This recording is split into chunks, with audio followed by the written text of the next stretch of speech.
Okay,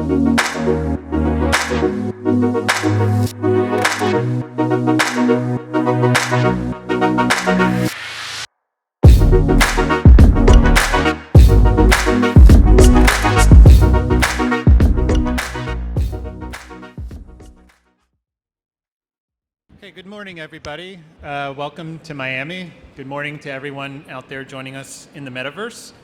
As our guests join us on stage, just like to give you a quick overview of what we're going to cover in this session. We're going to talk about what's going on with hyper-connected mobility here in Miami.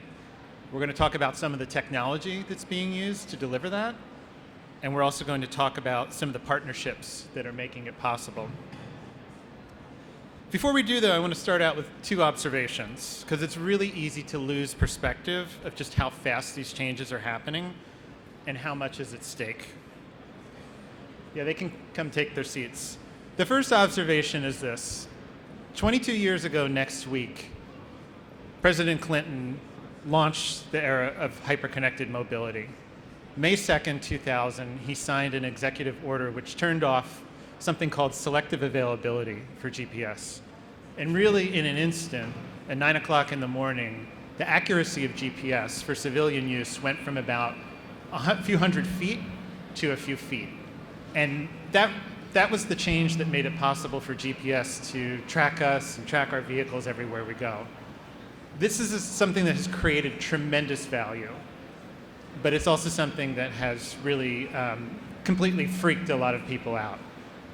We are now tracked by multiple apps on our devices, our vehicles track us, and this explosion of data about movements of individuals is something that is permeating the way we do everything, our democracy, our economy, our social relationships, law enforcement and public safety, really every aspect of life and running cities.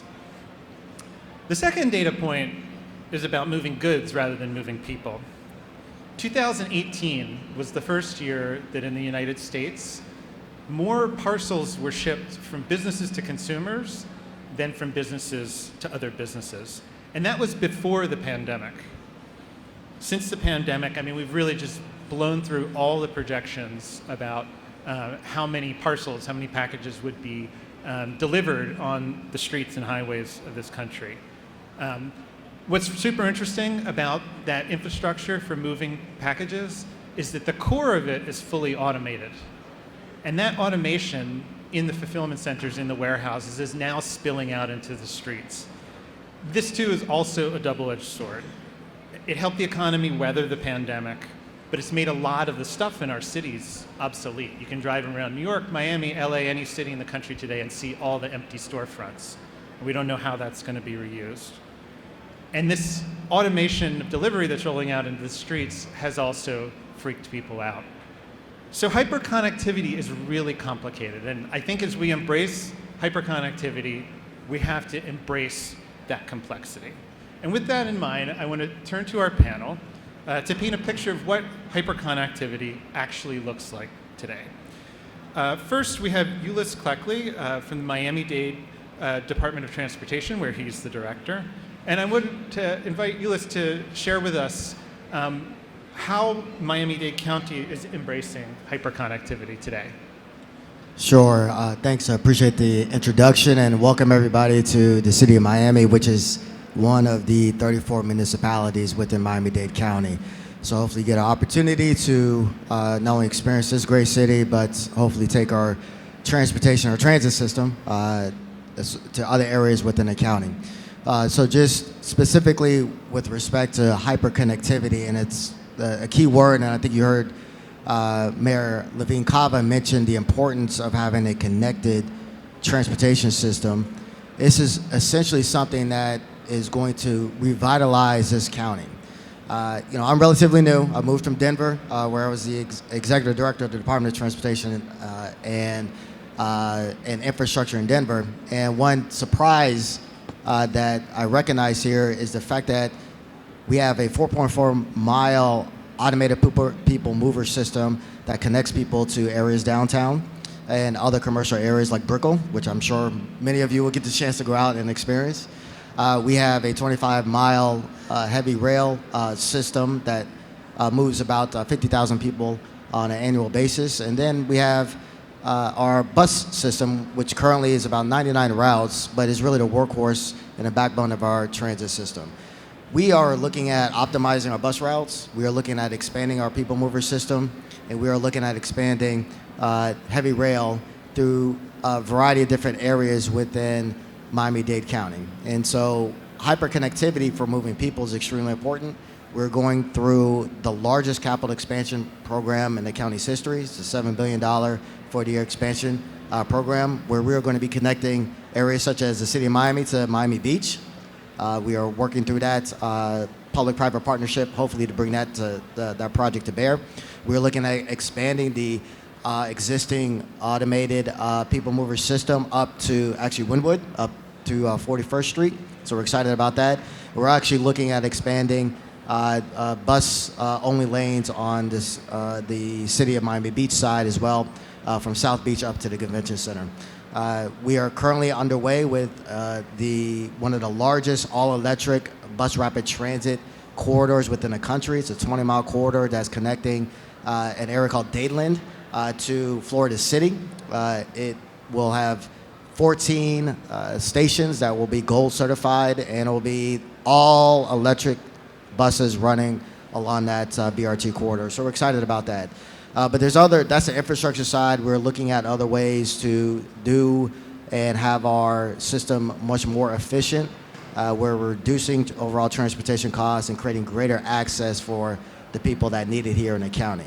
The mayor mentioned that we're a little bit behind in that, but we do have some plans in place and a very aggressive strategy to accelerate our building out of our system, optimizing our system to make sure that we have a safer, connected, clean, and environmentally friendly transportation system moving forward. All of this is going to be undergirded by innovation and technology to make people's ability to pay for our transit system much more easier. And the way in which we're doing that is that regardless of how you plan to pay for transit, you can pay for it, whether it be stored value on a card, whether it be a contactless enabled credit card, or whether it be through Google or Apple Pay. Our entire system is set up on a Metro Rail system for you to be allowed to pay in any one of those payment forms. And we're looking at a variety of different technology to connect our county and our residents and our businesses in a much more efficient manner. So we're forward-looking. We're going to be utilizing technology. We're going to be building out our capital programs. And we're going to be much more efficient from an operational standpoint to make sure everybody's connected to our transit system and we can get folks to where they need to go in an efficient manner. So that's what's going on in Miami-Dade County.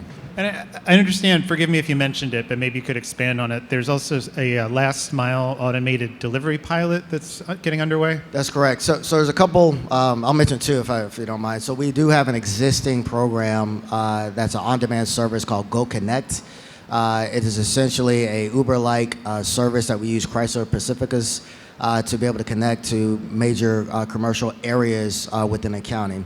So those are how we move people. And then we have another partnership with Ford to entertain and develop artificial intelligence and collect data on how we can move packages and moving forward in a much more efficient manner, utilizing this new technology. We have a pilot on the city of Miami Beach side, close to the convention center, that we're testing out this technology now with Ford. So once we get to a point, we can figure out how to proliferate that throughout the rest of the county.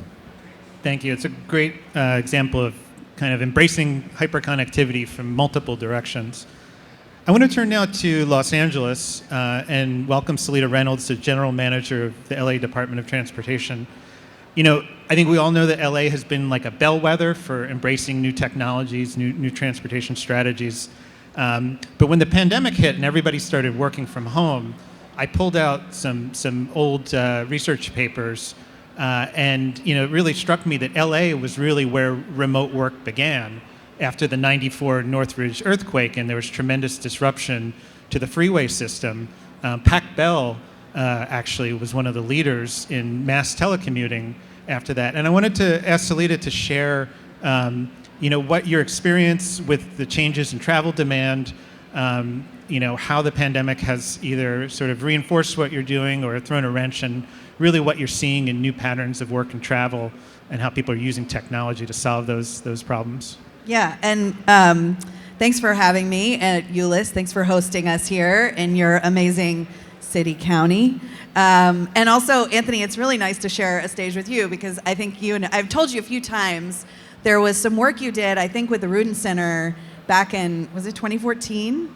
I just started as the general manager, and was it called Reimagining? Reprogramming Mobility. Reprogramming Mobility, that's it. And it laid out these 4 scenarios around automation, and it really was the first place, I think, that did a really compelling job telling the story about the heaven and hell scenarios for autonomous vehicles, and how it really is about the integration with land use, which is sort of what you're getting at in the question, where people live and work, and how they get to and from and do all the things that they do really creates good outcomes or bad outcomes. And automation just is a catalyst for whatever's already going on.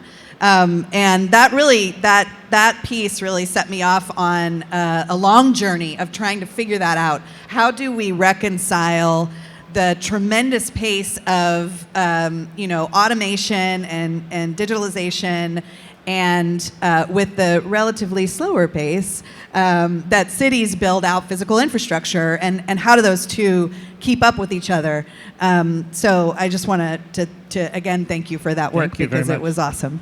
And if you haven't, it still resonates. So if you've never seen it, please check it out. But your question was about the pandemic, and the striking thing about working from home that's been true since UCLA did some great research on not just what happened after Northridge, but also what happened during the 84 games, which was another period when LA famously solved traffic. And Angelinos who lived in LA during that time still look at it through very rose-colored, nostalgic glasses. But the truth about work from home is really interesting. It's that initially, people who work from home do travel a lot less. But as they settle into that pattern, they actually travel more. So during the day now, they can go pick their kids up from school, or they can go out to lunch in the neighborhood, or they can do a lot more things in their immediate surroundings than they were doing before. So in a way, there was this sort of initial, hard pause where we all felt this kind of forced retreat that the virus imposed on us. And there are these famous pictures of empty freeways in Los Angeles, and people talking about how the air was clean and it was really quite beautiful. That was incredibly short-lived because goods movement, and I know we all remember the great toilet paper shortage of 2020, really came roaring back in a way that made our air quality as bad as it ever was, pretty soon after the disappearance of commuter traffic. But what we saw on our bus systems was that people were still using them, particularly the Pico Union line. Shout out to the Pico Union line, my favorite bus line at LA DOT Transit runs, and the Dash E, because both of those lines served folks who needed to still get to their jobs and who were completely reliant on public transit, which we made free at the beginning of the pandemic, and it remains so to this day.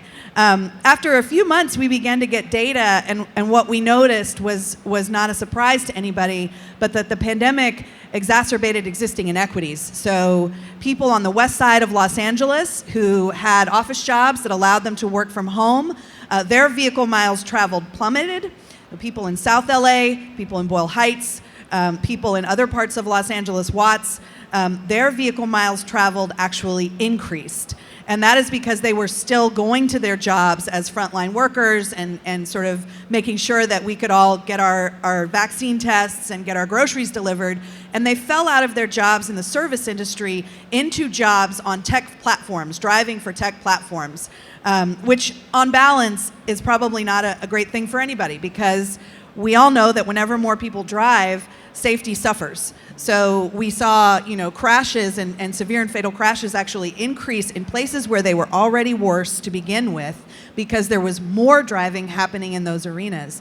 So a lot of our takeaways have been about those inequities that were sort of laid bare, and about what we're going to do in transportation to really resolve them. And how have you been able to respond? Have you been changing the deployment of services or trying to shift capacity into different places? Well, it really crystallized an idea that my good friend Alex Roy put out on a stage a few years ago in Richmond called Universal Basic Mobility. You know, and many of us may be familiar with Universal Basic Income. It's a safety net where you get an annual, payment. You get a cash payment. And Los Angeles is launching the largest one in the country called the Big Leap, which is amazing. But Alex's point is that it is mobility that is the difference maker for people between being able to access opportunities, education, jobs, and all of the things that make life worth living, and not being able to not just get to a job, but not get to it reliably and frequently enough so that you're in line for a promotion. And all of those things really come home to roost in transportation. So it caused us to deeply think about something that I think we still have not made peace with, especially when it comes to climate, which is what is the right role of the car in American cities? And how do we, as the Department of Transportation, resolve that? So Universal Basic Mobility aims to make it so that whether you own a car or you don't, you can access the same amount of opportunities in the same amount of time. So what that means is that we have to invest in 3 arenas, and we're about to launch our pilot in South LA. One of them is physical infrastructure, right? Bus-only lanes, protected bike lanes. We are not delivering dividends of the mobility system to people who do not have access to credit and cannot afford a car right now. And in order to do that, we have to change the physical infrastructure. And that also includes, by the way, sinking EV chargers into the ground and making sure that we have available, frequent, reliable access to EV car sharing, which is a business model that can only survive if the public sector invests in it, and not just in the physical infrastructure, but in the operations. And it is an incredibly important complement to transit. It's also, by the way that most of the vast majority of users of Blue LA are low or very low income, and the main user are young men of color between the ages of 20 and 25 who are driving for these tech platforms. So they're using this affordable service. We are investing in the electrification of all those TNC fleets. I just want to make that real clear. The government is doing that, and not the companies. But we also have to invest in community infrastructure, workforce development. We have to take a more expansive view of infrastructure and do things like put broadband down so that it's available in places where it's not currently. And then the last piece is digital infrastructure.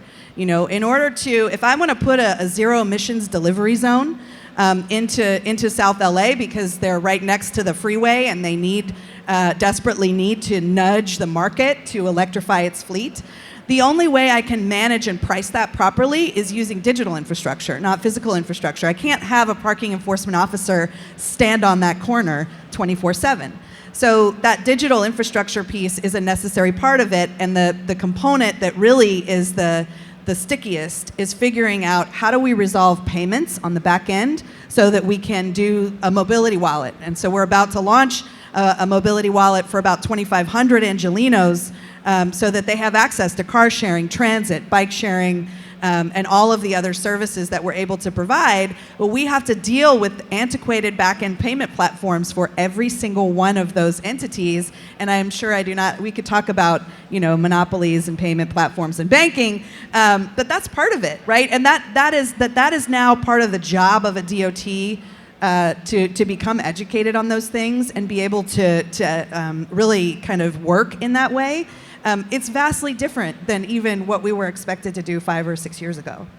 This is a great segue to bring in our third panelist, Christophe Arnaud, who's the CEO of Blue Systems, and just talk a little bit about curbs and the kind of data around curbs, but also the role of public-private partnerships in all of this. We've heard from 2 government officials about the work that they're doing. I think, in the U.S., it's kind of become gospel that whenever government wants to do something big, we bring in the private sector to do it. 2 of my colleagues in New York City, Elan Levy and Eric Goldwyn at NYU, have been looking at transit construction costs around the world. And what they've found is that the U.S. is an outlier. It costs a lot to do construction here, and it's mainly because we rely on outsourcing to do it. So, my question for you, Christophe, is what is your company's role in hyper-connected mobility, and what do you bring to the table that governments can't or won't or maybe aren't as good at doing on their own? Great, thank you very much for having me with you today. Let me start with saying that I'm very excited to participate to that panel because, I mean, this is exactly what we do. This is our mission to help cities like LA, like Miami, like New York, like every city, public authorities as well, to create a more sustainable, equitable, more people-centric, connected ecosystems. That's our purpose. And also, I'm very humbled to share this panel with Seleta and you, Eulois. I mean, here we have today, you're representing the West Coast and the East Coast vision for mobility. It's pretty amazing to be with you today. So yes, this is what we do. We are a tech company. We are delivering technology solutions, digital tools that are actually helping the city to bring their vision and ideas to life, to have access to the data, to regulate, to monitor, to create value, and obviously to allow to achieve the goals of the different cities. So by way of the background, we have started in 2019 with you, actually, Seleta. With micromobility only, participating to the vision of LA to take control back of what was going on their city streets with all the scooters happening. So really micromobility at the beginning. So thank you very much for that because I mean we have been collaborating for over 4 years and we were able to bring interesting and fantastic tech to you. And we paved the way as well together to other cities. Today it's really amazing to see cities like London following you, New York as well. And that was just the beginning because you had in mind, and I think all the tech partners as well had that idea that it needs to be a full circle. It needs to connect and get, all the data from everything that moves, but also how they use the curb. And that's the part of your question as well, is really to understand everything. So today, and you mentioned it with COVID-19, a new type of modes came, like the delivery bots, giving the opportunity to cities to better understand why they were coming. I mean, people didn't want actually to go outside to buy a few things. So it was from a pure city perspective, okay, how I am going to manage how pedestrians will be actually using the sidewalk same time of the robot, which was totally completely new, if you think of it. Same thing with the scooters. People are pretty happy to use the sidewalks, but this is not really safety or safety minor to make it happen.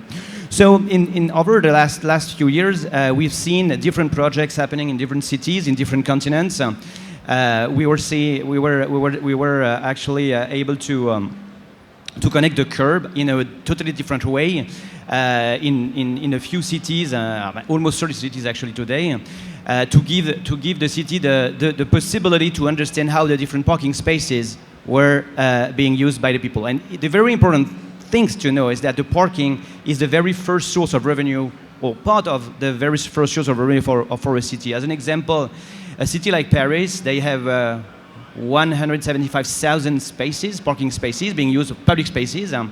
This is generating 1.3 billion euro revenue a year. So this is very, very important for a city to really understand how this is going to be used, because are we going to have the right price at that space? How can I actually take some spaces out of the street because I would like to have a restaurant having some more seats, and we saw that during COVID. With the digitalization of the curb, and this is the topic of the day, the hyper-connected city. I mean, I was on my way going here, seeing that pay by phone is everywhere. You can buy and book your parking space using pay by phone. In some cities, this is open to everyone. So in one city, you can have different parking apps or payment apps vendors, while you have also parking meters vendors. They are all connected today, which is giving the city the possibility to share the same space with a different pricing for maybe the delivery operations and a very interesting cost, rather than, or in parallel, just saying this is totally not, it's not prohibited to park for you actually here, but actually it's going to cost you $100, which is not going to be interesting. Also, this is also connected to the people in charge of the controls, because actually what you want to know is, and to make sure, is that everyone is actually paying for what they are using. But the benefit after that, it's not only a pure financial benefit, it's also you are making sure that you have the right turnover. So new interesting application can come out of this, because you can actually explain to the people that are seeking for parking bay at a specific area in the city, hey, at that time, because of the historical data, because of the historical patterns, you have the possibility to park there. You will certainly find an available parking bay.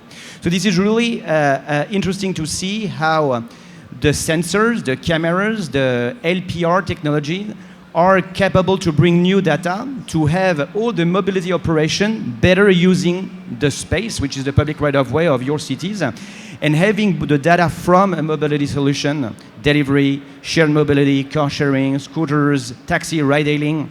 But it's very interesting when you have this, at the same time, can actually share the data from the curb that this mobility solution is also operating. And this is just the beginning, because when we see what's happening, I mean, Seleta, you have been able to get access of the data from the taxi. This is coming right now. I know LAX as well is already having, for different purposes, to introduce dynamic pricing, the data using MDS from Lyft, from Uber, from taxis. This is happening in different public and semi-public private bodies to have an impact, not only a sustainability impact, but also we have been able to talk about it.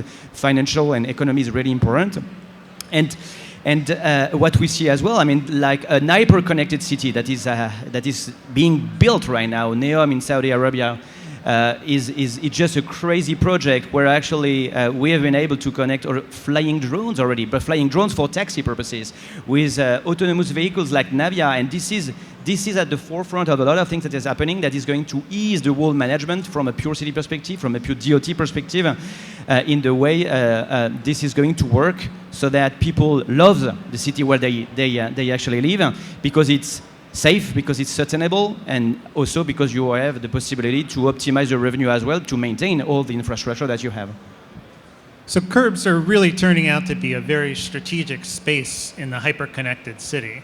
I was wondering if first, Eulois, if you could weigh in on some of the work you're doing around coding the curb, and how, from government's perspective, you're trying to structure that partnership.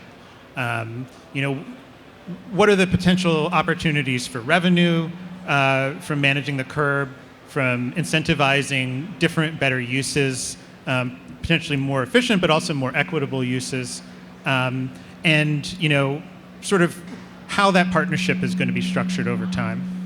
Sure, good question, and we're actually kind of have been taking the lead from what you've been doing, Seleta, out in LA. Working in the county level, it's really going to be based on partnerships. So I mentioned earlier that we have 34 municipalities within the county.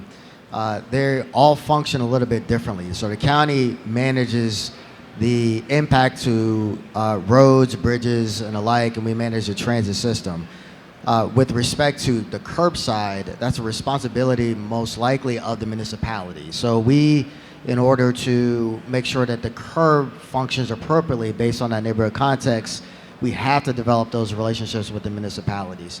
So we're essentially building a playbook to understand how we need to develop policies and regulations that meet the intent of the demand from the curb, but is basically focused on individual municipal need. So we don't want to be overbearing as a county, but we want to give that freedom to our municipalities to develop the regulation that's necessary to manage the demand. We're going to be stealing a lot from you, Seleta, to make sure we do it appropriately and learn. We call that borrowing in the public sector. Okay. And you can have it. In Miami, we call it stealing. So I think what ultimately this is about is how you effectively collect data to make those proper policy decisions. And there are a couple of projects that we are working on now that's helping us at least get the apparatus and the devices out into the field to collect data. One of which is the fact that we are updating 26,000 of our street lights to LEDs. So that's going to have, of course, significant environmental benefits, but also as a part of that contract, we are going to be installing 500 additional traffic detectors where we would have to, and cameras, where we have the ability to not only manage traffic, but understand the demand curbside as we move forward. So that's the first kind of layer that we would have from a technology standpoint that's new to be able to collect that information and lead that into future policy decisions that are more akin to how we would code the curb moving forward. what I recall also in the curb to code or code to curb effort that you were working on is it's just not the curb, it's everything above it, right? And so a little bit later, there's, I know, a session that we're going to be involved in to understand how this county needs to be prepared for urban air mobility activity, and we're excited about that. There's a lot of interest, of course, here in Miami-Dade County and in the city of Miami specifically, but in order for us to manage that effectively, we have to figure out how to manage that airspace, as well as manage the ground space and the curb to make sure that those activities and new mobility options make sense and can be managed effectively from the county standpoint. So that's kind of our stepping stones into making sure that we manage the curb effectively. Thanks. So you brought up the question of data collection, and we're at a really pivotal moment right now with the mobility data standard, which was something that came out of LA a couple years ago, really a pioneering effort to require micromobility operators to share operational data with city governments. Has been copied by like 100 cities around the world. Yeah, and right now we're it's in court. Let's just put it that way. My question for you, Seleta, is what's your plan B if mobility data standard suffers a setback in this litigation? And what have you learned from some of the arguments that have been made by the other side about some of the shortcomings of the way that program was rolled out that might shape how you might do data collection efforts differently in the future? I mean, how long do you have? You want to know what we learned since 2018? It was a wild ride, y'all.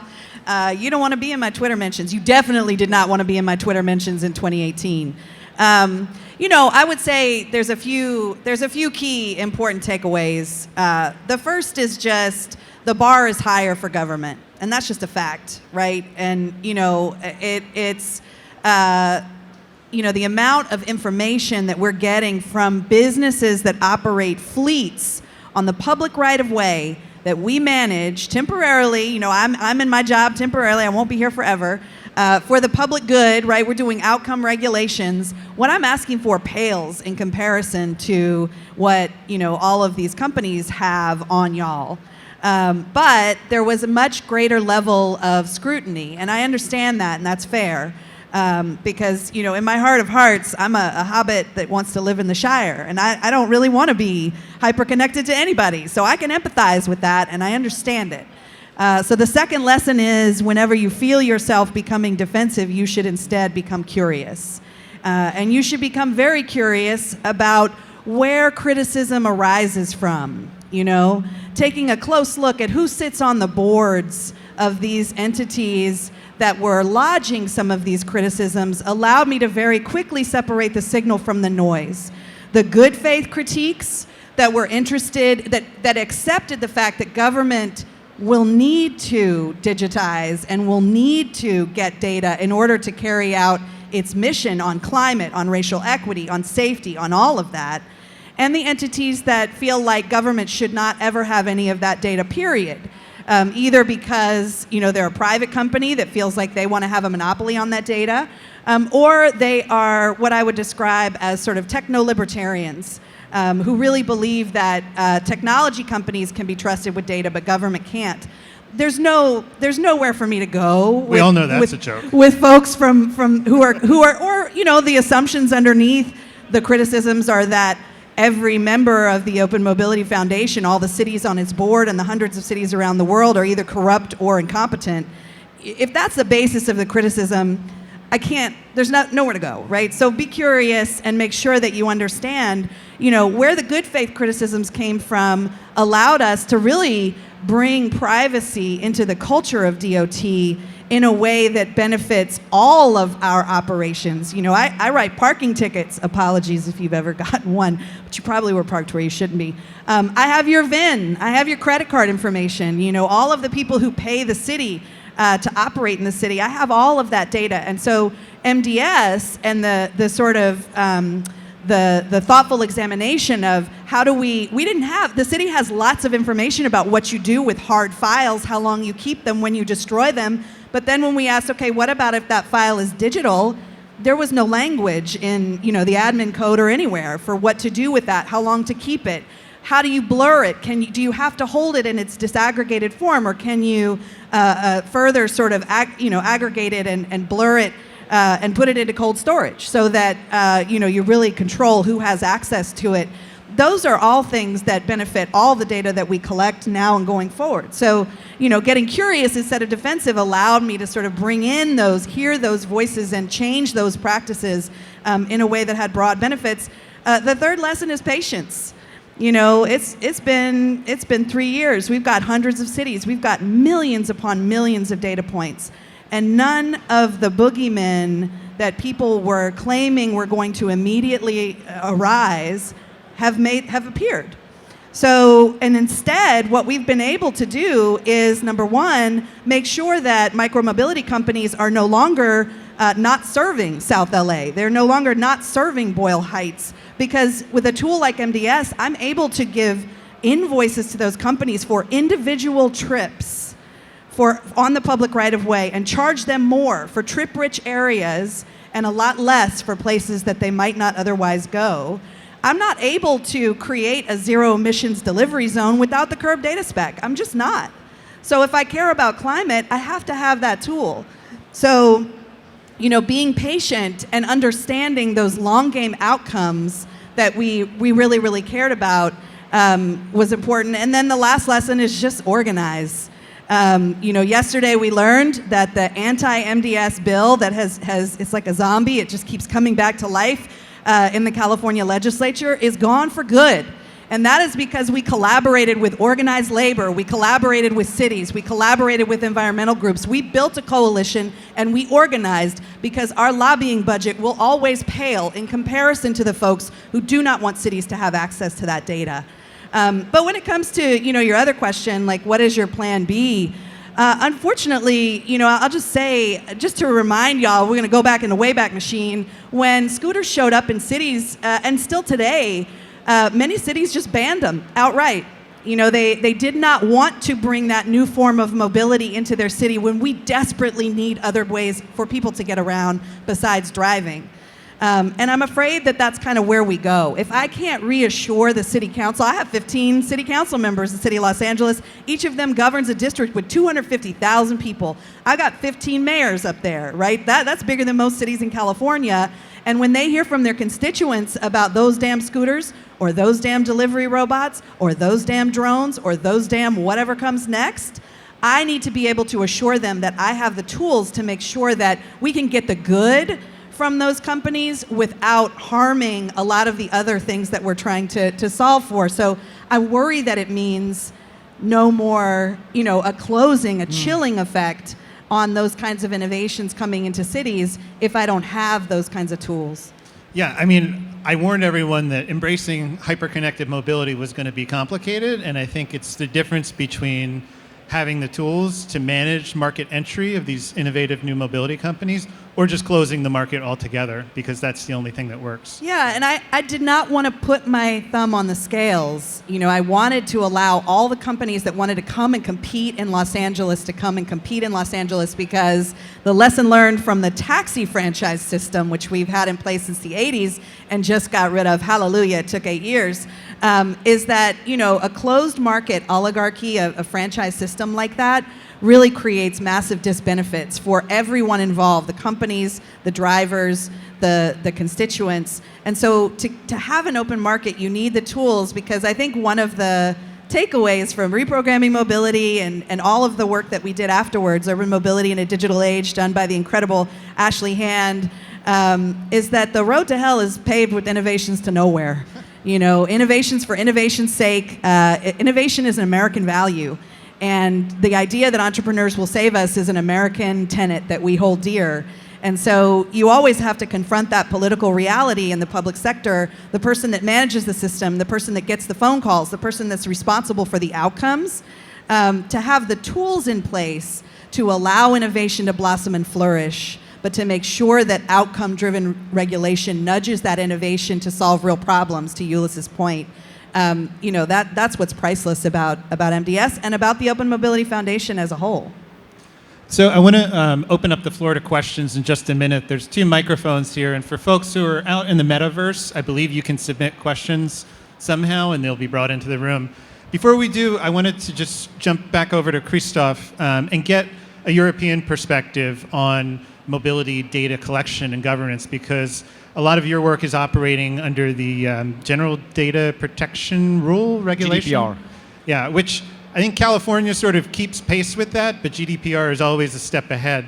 And so you're sort of in a living lab for very strong privacy protections in the public realm. No, but this is a very important and interesting discussion here. The regulations are different from a country to the other, but also from a state in the US to the other. What's happening in Europe, as an example, there is no problem to have a private company scanning all license plates to understand the patterns of one car, because if you have one license plate, it's attached for the life of the car now. Just to be able to find potentially, but to check if there is a correct right to park there. Doing this in California right now, it's not seen as something obvious right now. That's the difference. But nobody's complaining to let your car outside, and anybody is actually able to see, write the license plate on a piece of paper.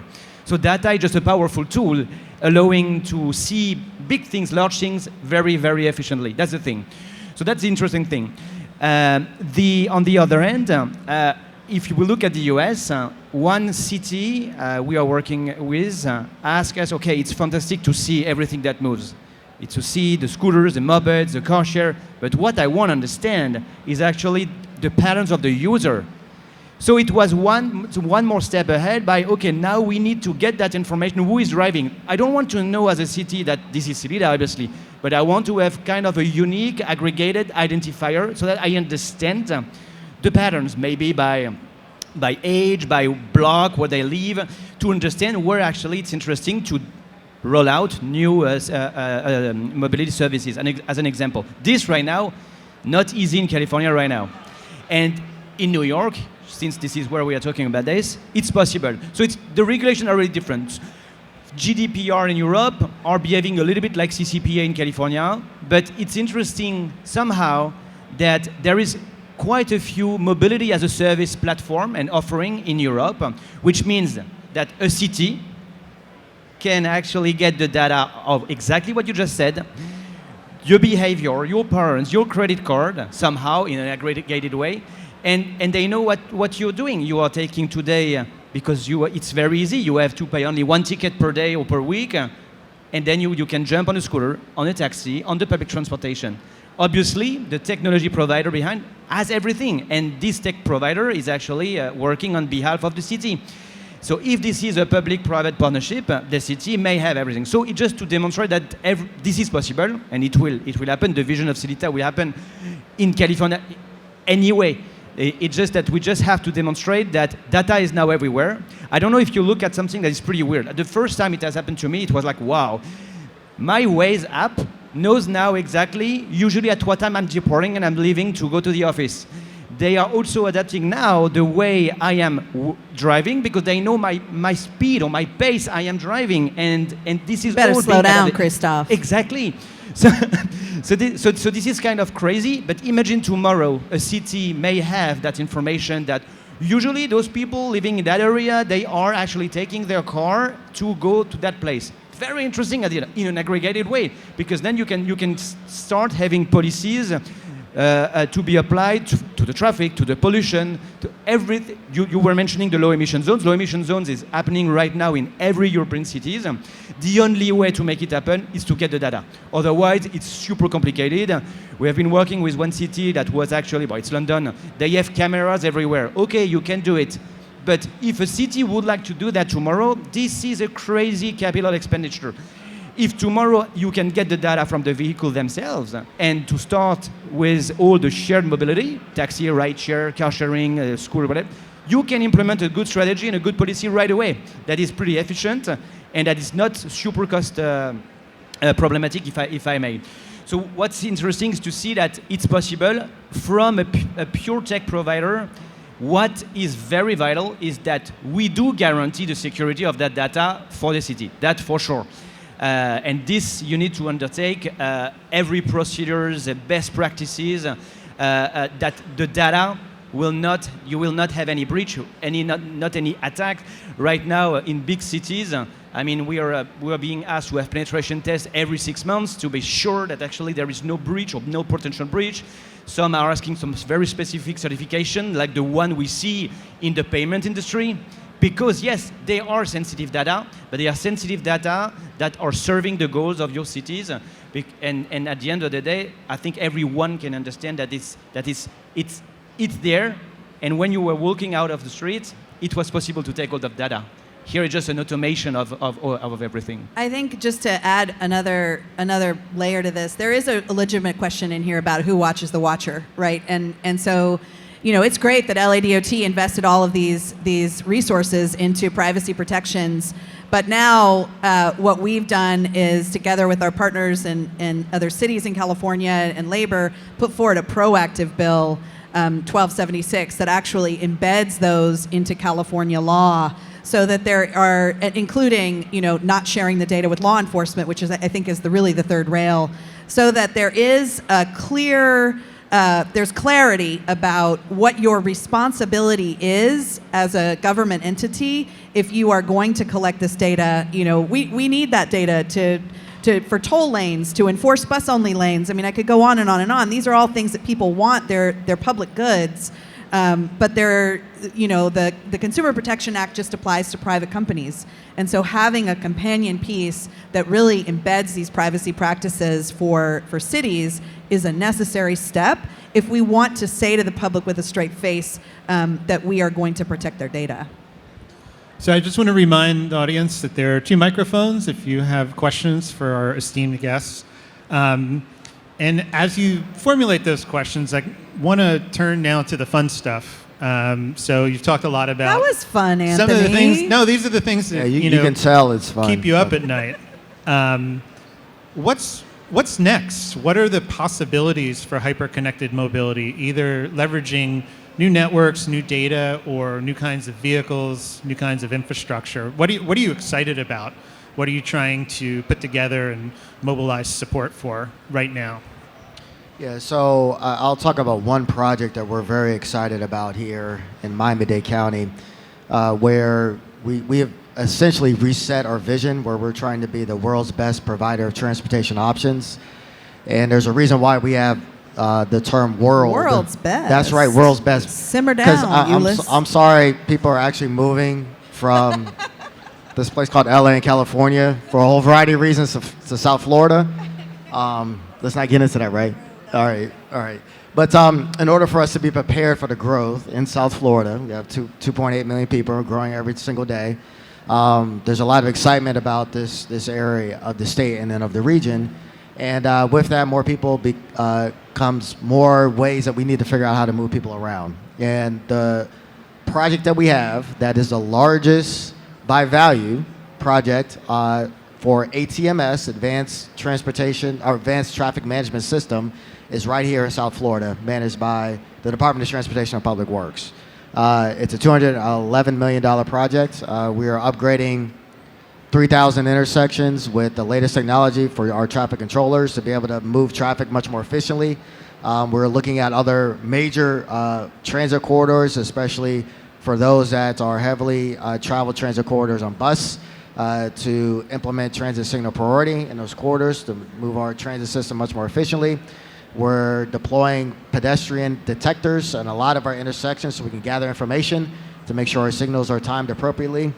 And by doing so, we can move people, of course, but regardless of how that person decides to get around, whether it be on foot, on bike, on scooters, or within their vehicle, hopefully not a single occupancy vehicle, but of course, we still have a percent of the population that's deciding to move around in those vehicles.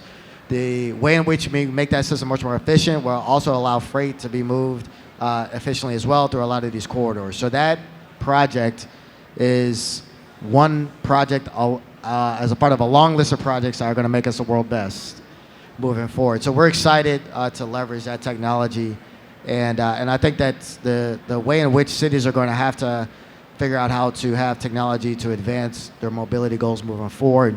And we all learn from each other. We really do. And I think the continued partnership is going to advance cities, counties, and eventually our states, and eventually this nation moving forward.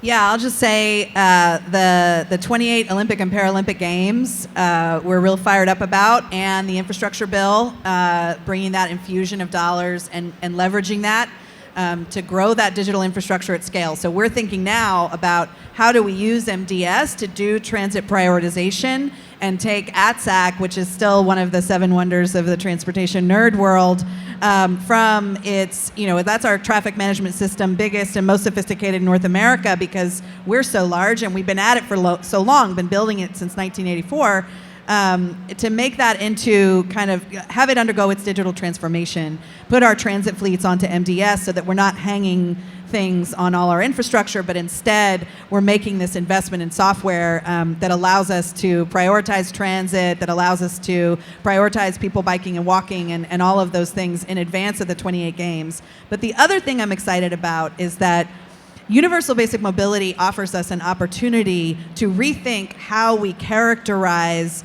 the dividends that mobility delivers. Because right now, when you talk about public transit, we talk about ridership, we talk about cost, and we talk about time. But we don't talk about what that return on investment is to an individual. Like we found in our study on gender, on the transportation needs of women and girls in Los Angeles, that women are really locked out of a lot of opportunities because the transportation system just fails them. They don't have access to smartphones. They don't have driver's licenses at the same level. How can we use data and how can we use this moment where we are investing in digital infrastructure to do things like mobility wallets to really begin to reframe, how do we talk about a system that now allows people through a combination of car sharing, EV car sharing, transit, biking and walking to access more opportunities? And how can I sort of message that? When we talk about investing in public transit or we talk about things like fare box recovery, how can we instead talk about return per rider instead of cost per rider? And that's only going to happen through collaboration among the many cities, including Pittsburgh and Portland and a lot of other places that have UBM pilots underway, developing that cohort and just recentering things on the value to individual people's lives, and that's something that I'm really fired up about. That is that sort of it's that symphony between physical, community, and digital infrastructure. Christophe, I want to make sure to ask you about AI in the future of hyperconnected mobility. The possibilities, they are totally limitless, and that's the thing at the end of the day. So depending on the goals of the cities, there are a few examples that we can add here on your example that you just mentioned. With the data coming from sensors that on every bike lanes you can see in London as an example, where they have a really well-ready bike lane infrastructure. Their idea is to give the priority at every intersections that bikes and scooters using those one are going to make it red for all the buses and for the regular traffic, just in terms of having a real vision zero policy with no accidents. This is where actually they are facing the biggest amount of deaths actually right now with the big buses hiding everything. So that's interesting what you can do in terms of safety here. Obviously, you need sensors. Eulois just mentioned that they are equipping every intersection with the latest technology, but that's what you can do and really manage this properly. With regards to the end users, obviously, once the city has the control on all the different data coming from everything that moves in terms of shared mobility or public transportation, but you can really coordinate it properly. So there is a disruption on a public transit line. At the same time, all other shared mobility offering or solution can actually be informed and actually sustain or help for the issue, because otherwise you will have a problem at the station with the people crowding everything. So coordination, and then also, but I was mentioning it's just the beginning of this. There is just a few in the world right now real mobility as a service operations that are supported by a city.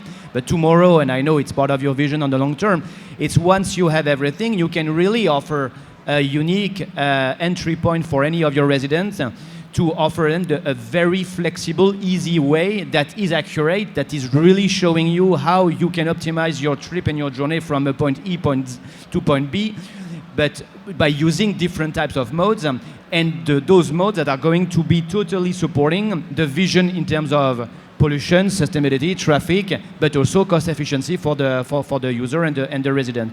And with this, at the end of the day, there is a possibility to be in a city where you don't have any more private cars. But this will take some time. I was mentioning before the example of Neom. Neom, it's going to be a first city without personal car. It's going to be totally forbidden. And obviously, they are thinking right away in terms of infrastructure how to make it happen. Because if you cannot commute in your city because but the wall offering is not there and it's not working perfectly, but it's going to be a real problem, because otherwise no one will be living in that city. And that's what everyone wants, is to be and to enjoy living in a city like LA and Miami. Okay, I said we were shifting to fun stuff, but I have one more uncomfortable question to wrap up, and we have 5 minutes left and no questions from the audience yet. So I want to ask each of you to comment on what you see as the risks that are on the horizon as we think about hyper-connected mobility, whether it's data or infrastructure or changes in travel, risk of partnerships going sour. What's out there that kind of scares you as you try to navigate this future? Yeah, I think you heard a little bit of it today, especially in the comments that Seleta mentioned around the concern with privacy, the use of data, and all of the headwinds, political or otherwise, that you have to fight through. And just listening to her, these types of jobs that we've been at this for a minute, representing cities, you really have to have fortitude and courage through pain. And when I commend Seleta, because her and her team and LA has really been dragging, I think, the rest of the cities in the country along. But anytime that you are first, you're going to be the one that's taking the most of the brunt and headwind. So appreciate your leadership. But at the end of the day, all of us have to have fortitude, and you have to have a vision as well to make sure that you know how to articulate what you're trying to achieve in the long term and develop the partnerships moving forward. So I think the risks are, especially coming out of a pandemic, I think changes to not only how people decide where and how and when to work. I think that has an impact on mobility with respect to people's commutes and the like, and how our cities and counties and even this country going to be in a position to be agile and adaptive enough to meet the demands that's always changing. And sometimes you're a little slow, but again, being a leader in the tech space will at least provide an additional layer for us to be able to catch up quicker. But you have to have fortitude, and you have to fight through, and you have to do what's right, and kind of stand in your square and make sure that you have a vision that you articulate and bring your partnerships along to make those things happen. Because nobody likes change at the end of the day. And what we are talking about is implementing change, whether it be data, whether it be infrastructure and the like. And you have to have that courage under fire. So stick with us as we kind of force you to make sure that you partner with us to meet the mobility needs of the cities and the residents and the businesses that we represent. Yeah, I mean, failing in public is hard, and there's no reward for failure in the public sector, straight up. The private sector lauds failure as this important core value, but let me tell you that no politician wants to have the word failure. And I've failed in public quite a few times in this arena and trying to undergo digital transformation in mobility for the public good. And that's tough, no question about it. And you really do have to be able to be willing to put your name on the line, your credibility on the line, all of those things. But the things that scare me, I would say, continuing sort of political fascination with innovation for innovation's sake makes it really hard. Every mayor wants to be the most innovative mayor in the country. That's just a fact. Every governor wants to be the most open to innovation and the most business friendly. And sometimes that makes it very hard to ground those innovations in solving real problems. And instead we make real problems worse. That's a problem. And the second real challenge, I think, is this administration is making an unprecedented investment in infrastructure, and they are going to be judged on physical roads and bridges as the success of this infrastructure bill. But we will miss a huge opportunity to allow cities and government to do digital sort of innovation at scale if we fail to get USDOT to understand the power and value of investment in digital infrastructure. And so I think that is a big, something that scares me as a missed opportunity. And then the last thing is just the steep learning curve among the public sector, who don't live and breathe this stuff all the time. I can't tell you how many business models come through. And, I've spent a lot of time on this stuff, and so I can understand that the business model is actually not in my interest. But I don't think everybody has the luxury of spending all that time learning and really understanding business models deeply.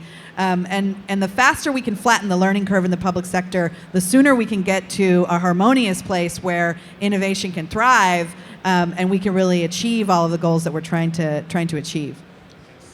Also, I'm afraid the planet will just burst into flames, so I'm afraid about that. No, I see two risks that obviously can be mitigated. Well, the very first one is that an hyper-connected city dealing with the mobility, it needs to be driven by the city. I know this is what you're doing, but it may not really be in line with the strategy of some giant company that wants to do something just to replace this. And on the other side, this is more with my tech cap. Here, it's all about the data. The data that you get, that you can aggregate, that you can use to automate and to deliver new services, they need to be good quality, accurate, because they should absolutely reflect what's going on in the real life. Otherwise, but then you may create more mess. And then the last one on the same point is the data security.